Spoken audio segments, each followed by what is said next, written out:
हो, क्योंकि मुल्क में वाकई एक अजीब सी बेचैनी की कैफियत थी।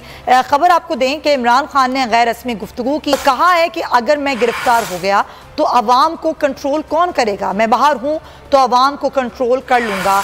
राना सना के बयान से लगता है कि मुझे गिरफ्तार कर लिया जाएगा।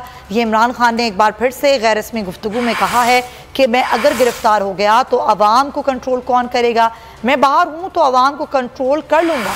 राना सनाउल्लाह के बयान से लगता है कि मुझे गिरफ्तार कर लिया जाएगा। अवाम और फौज का आमना सामना कराया जा रहा है। ये इमरान खान ने गैर रस्मी गुफ्तगू में ये सारी बात की है और कहा है कि अगर मैं गिरफ्तार हो गया तो फिर अवाम को कंट्रोल कौन करेगा, मैं बाहर हूँ तो मैं अवाम को कंट्रोल कर लूँगा। राना सना के बयान से लगता है कि मुझे गिरफ्तार कर लिया जाएगा। ये इमरान खान ने बात की है सारी। एहतशाम अली अब्बासी हमारे साथ हैं, उनसे बात करते हैं। एहतशाम, अभी आप क्या सूरत हाल देख रहे हैं इस्लामाबाद हाई कोर्ट की?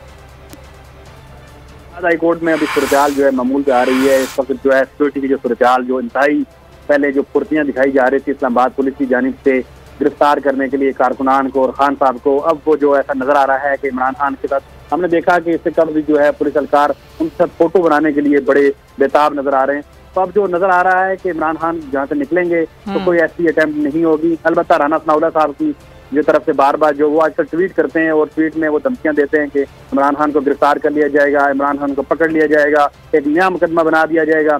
अब जो है अदालत की जानिब से एक मुकम्मल हसार जो है कायम कर दिया गया है और नजर आ रहा है कि जो 3 MPO और 16 MPO के तहत जो गिरफ्तारियां थी उससे भी खान साहब को रोक दिया है और जो हुकूमत का